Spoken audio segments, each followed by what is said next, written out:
What's good, YouTube? And welcome to perhaps really well-placed timing, along with be careful what you wish for. Last night on Twitter, I said, hey, Konami, it'd be really awesome if you put up the glams for the 10. They're good, right? There's promos, right? You want people to be hyped. There's only a couple days for vendors to order these left, right?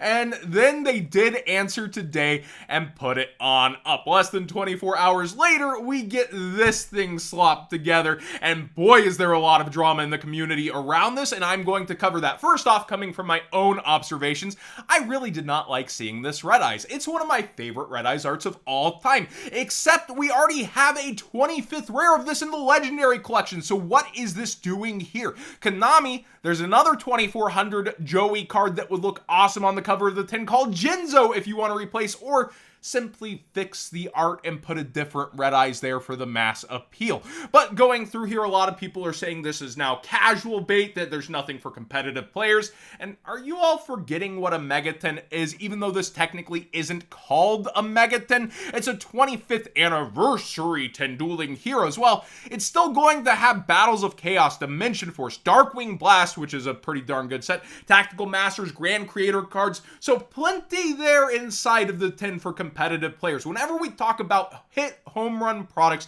as something for competitors, something for casuals, and then something for collectors as a whole. Now the collectors are in a bit of a panic because Exodia is on the cover, and the Starlight Exodia was the chase card out of Battles of Legend, and it seems like no Starlights are off at this point, so people are speculating, well, on the other side of this 10 for you, say it probably is Stardust Dragon. It's all-time high, and these 25th anniversary rares look just like Starlights, but with a stamp in that text box. In fact, some people are arguing they look nicer. Other people are trying to call them fake Starlights from the Instagram community, and to that I say no, they're not fake Starlights, and they look pretty darn awesome. But whenever people see something that is extremely similar to the other version, and it's way cheaper, they're probably going to go for it, and you will see these promos in abundance. Even though there's 16 different ones, and a case of Megatons is 12.10, so you won't get them all in one case. You have to remember, Megatons are only $22 at this point a piece, meaning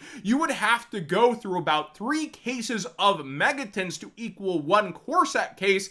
You're going to see over 2.5 or so of each promo. I'd have to do the math, but something like that, around 2.5 of each promo on average for what you would spend on 1 core set. So these promos will indeed be out there, ripped open en masse, as people also go for the cards on the inside and want to use the promo just to get a rebate on the 10s that they're opening. I feel like, though, when it comes to the shakiness on the Starlights, people have a right to be pretty upset, even though it would be the super collector vendor bros who could afford this.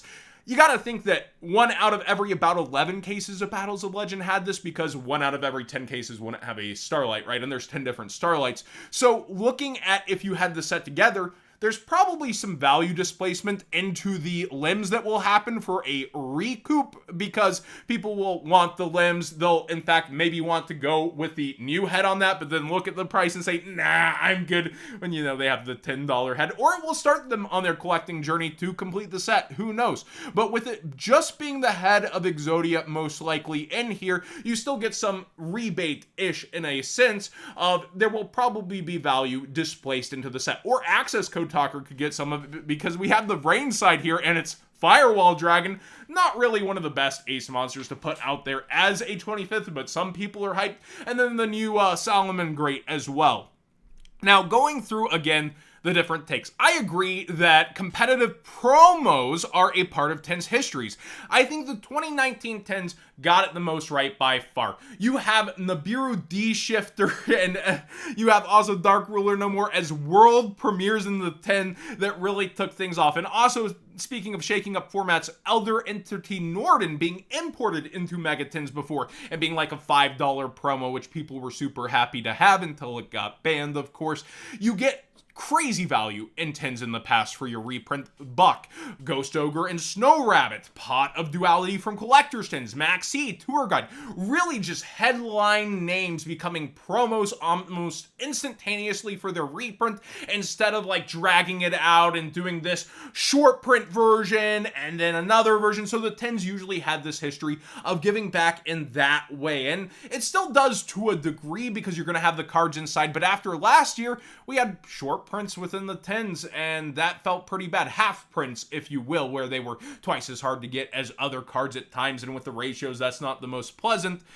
I feel like these tins, though, remind me a lot of the legendary decks, even though there's way more RNG to them. When you look at the outside, you have the collectible aspect, and you're going to have the people who came in from Master Duel turning their head and going, whoa, Dark Magician, I was into that, and hey, I just saw, Ludwig playing with that sort of thing. I do think that you're going to get a bit of head turning thanks to that DM side, and nobody can complain about it only being DM pandering this time, which is the usual complaint with tins. You got every single era checked off here, except for, rush duels, because speed duels exist for us.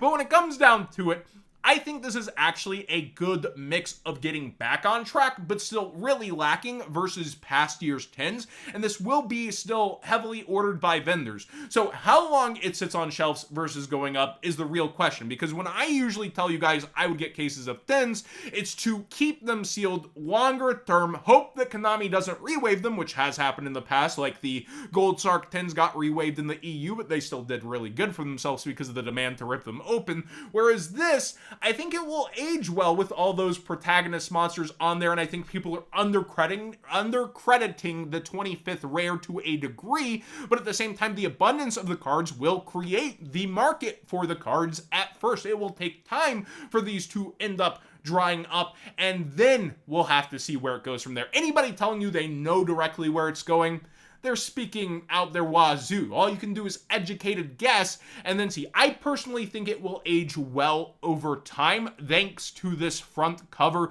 of iconic monsters in a special rarity.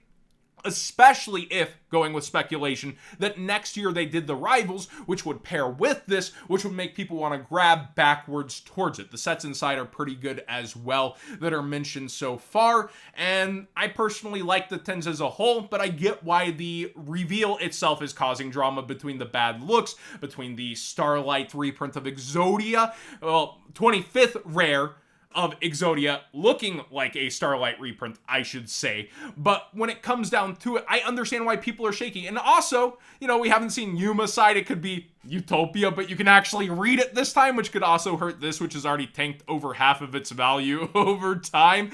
So you have the Utopia could be one. These are all maybes, but they're towards some of their all-time highs on others, and yeah, they would look pretty much just like them. And to that I say, Konami could be smarter. You have so many options.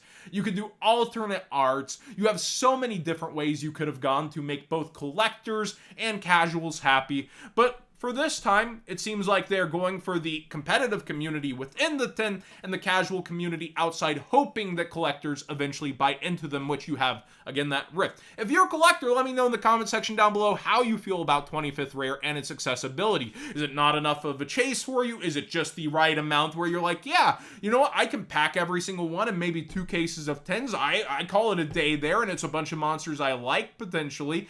I personally think that there is a ground where Konami needs to work better, especially on cards that they've already done.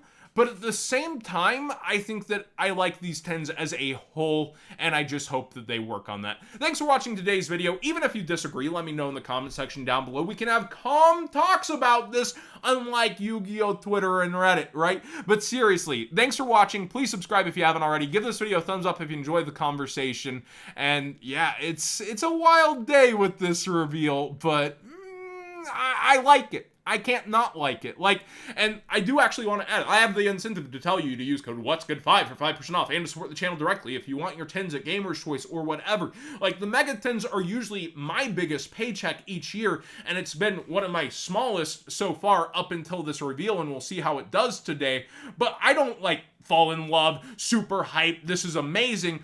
There's a question of how long will you be holding on to it versus what else you can do with your dollar, and I think there's plenty of other places you can put your money to besides this, rather than the speculation and the waviness of it. Just because I like it doesn't mean necessarily that's where you should sink it for years and years and years on end, but I do like the tins. I personally think these are pretty neat, especially to keep sealed, but they could flop on their face for years and years and years until maybe the 30th and see what they do there. Thanks for watching, everybody.